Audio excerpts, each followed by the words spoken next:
대한민국을 대표하는 시사 경제 채널 페페TV에서 알려드립니다. 전부터 프랑스는 한국 위안부 사태에 관심을 가지고 있었습니다. 여러가지 행사를 통해 위안부의 실태와 역사에 대해 알리고 일본의 반성을 촉구해왔습니다. 하지만 일본은 이런 프랑스의 양심 있는 행동에 뒤에서 압력을 가해왔습니다.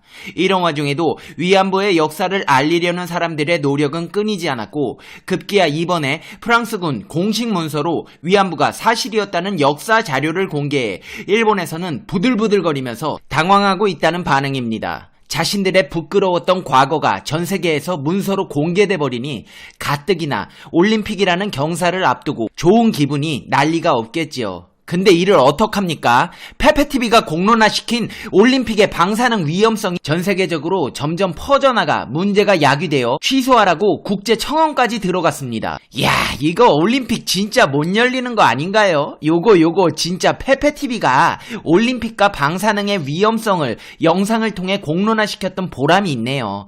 정말 뿌듯합니다. 앞으로도 안전하고 깨끗하게 세상을 바꾸고 대한민국의 국익에 도움이 될 수 있는 유튜버가 될 수 있도록 노력하겠습니다. 근데 이런 와중에 수영복 브랜드 아레나 코리아에서는 지도가 프린트된 수영복에서 독도를 일본해로 표기해 사과했답니다. 아니, 지금 페페TV가 대마도까지 한국 땅으로 찾아오겠다는 마당에 독도를 일본해로 표기한다고요? 정신이 있어요, 없어요? 지금 딱 기다리세요. 이 모든 사실들을 보다 심층적으로 분석해 시청자 여러분의 시사, 경제, 상식의 격을 높여드리는 팩트 맛집, 팩트 폭격기 페페TV에서 팩트로 제대로 털어드리겠습니다. 한 번도 안 본 사람은 있지만 한 번만 본 사람은 없다는 단 하나의 채널 페페TV 팩트 체크. 2014년 1월 프랑스에서는 세계 최대 만화축제가 열렸습니다. 이 만화축제에서는 일본군의 짓밟힌 한 소녀의 고통, 한 많은 세상을 등진 위안부 할머니를 주제로 앙굴렘 국제 만화축제에 선보인 일본 위안부 피해자 기획전을 열었습니다. 프랑스 봉두 축제 조직위원장은 일본이 위안부 피해의 실상을 알리는 기획전을 취소하도록 압력을 행사했다고 주최 측이 직접 밝혔습니다. 프랑스 봉두 축제 조직위원장은 개막 전 일본 측의 행사 취소 압력이 있었지만 기획전은 예정대로 열리게 됐고 오히려 위안부 실상을 왜곡하려 한 일본 측 전시만 퇴출되었습니다. 프랑스 주최 측은 위안부 만화는 평화를 위한 것이기 때문에 한국의 뜻대로 기획전을 열기로 했다고 밝혔습니다. 축제 운영비의 30%가량을 일본이 지원하는 점을 감안하면 압박의 강도는 적지 않았을 것으로 예상됩니다. 그러나 봉두 위원장은 위안부 문제는 여성에 대한 폭력이라고 일침을 가했고 위안부의 실상을 왜곡하는 작품을 내건 일본 측 전시시설은 정치적 의도가 있다며 철거하도록 했다고 강조했습니다. 이야, 프랑스 봉두 축제 조직위원장님 정말 쉽지 않은 올바른 일 하셨네요. 페페TV가 칭찬합니다. 근데 올해에도 위안부가 전 세계적으로 알려지고 있어 일본의 치부가 세계적으로 공론화되고 있습니다. 뉴욕타임즈에서 선정한 올해 최고의 만화로 김금숙의 풀이 선정되었습니다. 이는 영국 가디언의 2019 최고 그래픽 노블에 이은 쾌거입니다. 작가는 북과 먹을 이용한 흑백의 그림을 그리고 있습니다. 흑백은 과거의 시간을 그리고 있음을 보여주는 이미지이며 북과 먹은 우리의 전통 방식을 사용하고 있어 우리의 역사를 전통의 방식으로 다루고자 하는 작가의 의도가 들어있음을 알 수 있습니다. 즉, 작가의 그림은 한국화의 하나로 볼 수 있습니다. 여기에 작가는 일본군의 만행에 초점을 맞추기보다 피해자인 김옥선 할머니의 마음을 묘사하는 데 더 많은 공을 들였습니다. 이런 감정 묘사는 이 역사적 사건에서 피해자가 주체라는 점을 강조해 사람들의 심금을 울렸습니다. 김금숙 작가의 작품 주제인 일본군 위안부 문제는 한국과 일본에서만 벌어진 일이 아니고 제국주의 일본이 침략했던 나라에서는 공통으로 발생한 사건이었습니다.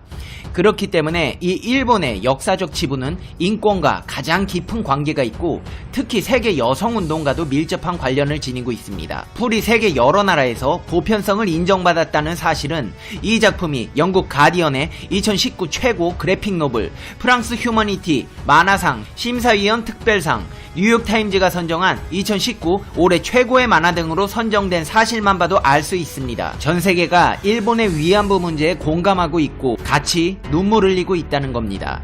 일본은 자신이 저지른 전쟁 범죄를 인정하지 않기 때문에 생존한 일본군 위안부의 증언과 김금숙 작가의 작품을 비롯해 일본군의 위안부 문제에 대한 증언을 외면하고 왜곡합니다. 일본이 아무리 오리발을 내밀어도 역사는 분명하게 진실을 증명하고 있으며 세상의 상식은 일본의 범죄를 규탄하고 있습니다. 이 김금숙 작가의 풀이라는 작품은 일본 제국주의의 폭력으로 깊은 상처를 입은 일본군 위안부의 진실을 알리고 전쟁 범죄의 잔혹함을 증명하며 역사의 진실을 기록하는 의미 있는 작업이라서 더욱 뜻깊습니다. 근데 일본 이제 어떡합니까? 이렇게 전 세계가 위안부의 아픔에 공감하고 있는 가운데 1940년대 베트남 지역을 침공한 일본군이 주둔 지역에 위안소를 설치한 사실이 프랑스군 공식 문서로 처음 확인되었습니다.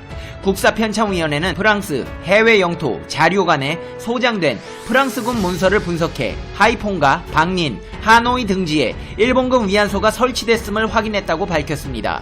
일본군은 나치 독일의 괴뢰 정권인 프랑스 비시 정부와 협력해 1940년 9월 베트남 북부에 진주했고 이듬해에는 남부로 뻗어나갔습니다. 일본군의 당시 동선은 하이퐁, 박린, 하노이로 이어졌습니다. 이번에 확인된 자료에 따르면 1940년 10월 7일부터 10일 사이 하이퐁의 프랑스군 보고서는 일본 육군과 해군이 사용할 2개의 위안소가 비엔 호숫가에 일본군에 의해 세워질 것이라는 정보를 담고 있습니다. 이 보고서에는 이 위안소들의 자금 조달처로 폴버트 거리에 한 환전소를 지목했습니다. 한마디로 가는 곳마다 위안소를 설치하고 다니면서 씻을 수 없는 역사적 오명을 남기고 다녔다는 겁니다. 파리 7개 대학 마리 오랑주 교수, 재벌사학자 이장규 씨가 참여한 조사단은 박린의 일본군 기지 배치도와 하노이 시내의 일본군 배치도에 위안소가 표기된 사실도 확인했습니다. 박린 지도는 위안소가 일본군 기지 경계선에 붙어 있음을 보여줍니다. 이는 위안소가 일본군이 직접적으로 통제 관리하는 시설이었음을 말해주고 있습니다. 배치도 설명서에는 위안소가 장교, 하사관, 병사 3개 종류로 운영됐다는 사실이 나와 있습니다. 하노이 시내 위안소는 지도에 프로스티튜에로 표기됐으며 일본군 주요 시설들과 함께 시내에 자리해 있습니다. 프랑스군 보고서에는 1941년 2월 하이퐁을 통해 간호사 70명과 신원불명의 여성 25명이 도착했다는 사실도 기록되어 있습니다.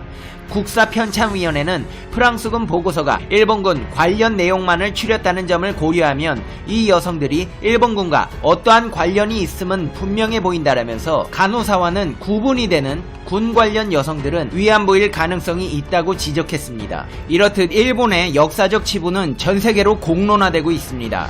진실을 파헤치려는 사람들의 노력에 의해 가능한 일들입니다.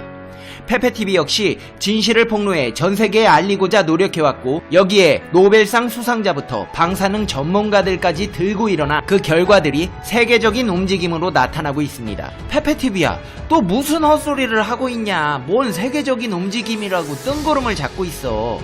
뜬구름 아닙니다. 전 세계적으로 일본의 방사능 위험성에 도쿄올림픽 반대 움직임이 심상치 않습니다. 세계 최대 청원 사이트에 2020 도쿄올림픽을 반대하는 청원이 올라왔습니다. 후쿠시마 원전 폭발로 인해 촉발된 방사능 오염이 여전히 심각한데도 일본 정부가 아무 일 없단 듯 올림픽을 치르려 한다며 국제올림픽위원회가 합당한 조치를 취해야 한다는 내용의 청원이 올라와 세계적으로 주목을 받고 있습니다. 프랑스 파리에서 독립 언론인으로 활동 중인 콜린 고바야시는 청원 사이트 체인지에 도쿄올림픽과 방사능이라는 제목의 청원을 올렸습니다. 고바야시는 일본어와 프랑스어, 영어 등 3개 국어를 이용해 토마스 바흐 IOC 위원장에게 보내는 편지 형식으로 방사능 위험에 노출된 도쿄 등지에서 올림픽을 치러선 안 된다고 주장했습니다. 청원은 애초 전세계 언론인과 반핵운동가, 반핵단체 등 50여 명이 동참해 작성되었습니다. 아쉽게도 페페TV는 연락을 받지 못해 동참하지 못했습니다. 콜린 고바야시는 일본에서의 방사능 오염은 폭염 문제보다 심각하다고 강조했습니다. IOC가 폭염 대책으로 마라톤 경기를 도쿄에서 홋카이도의 삿포로로 이전해놓고 왜 방사능 문제는 뒷전이냐는 지적입니다. 고바야시는 9년 전 후쿠시마 원전 사고로 일본은 원자력 긴급 사태에 놓여 있다면서 방사능 유출은 막지 못한 채 8년이나 흘렀고, 이로 인해 후쿠시마현을 중심으로 동일본에 상당한 방사능 오염이 초래됐다고 지적했습니다. 게다가 올해 태풍 하기비스가 연속적으로 일본을 강타하면서 하천과 야산에 있던 고선량의 방사능 물질이 퍼질 대로 퍼져 각지로 흩어진 상태로 일본은 위험한 상태라고 덧붙였습니다. 특히나 일본 정부는 도쿄올림픽 성화봉송을 후쿠시마 사고 지점 근처에서 시작하고 야구와 소프트볼 경기를 후쿠시마 아즈마 구장에서 가지려 하고 있습니다. 아즈마 구장 주변의 토양 오염은 최대 6,176베크럴로 측정되었고, 도쿄에도 고농도 방사능 물질 측정 지역이 존재하고 있습니다. 후쿠시마 주변은 수천 년간 사람이 살 수 없을 정도로 방사능에 오염되어 있으며 특히 임산부와 아이들에게 타격이 심합니다. 이대로 올림픽이 이루어져서는 안 됩니다. 이런 심각한 상황을 알리지 않고 올림픽을 치른다면 전 세계인들은 후쿠시마에선 아무 이상이 없는 땅이라며 방사능 농수산물 수입을 거리낌 없이 하게 될 것입니다. 일본은 방사능으로 물들었습니다. 그리고 그 위험성으로부터 지금 영상을 시청하고 계신 당신도 안전을 담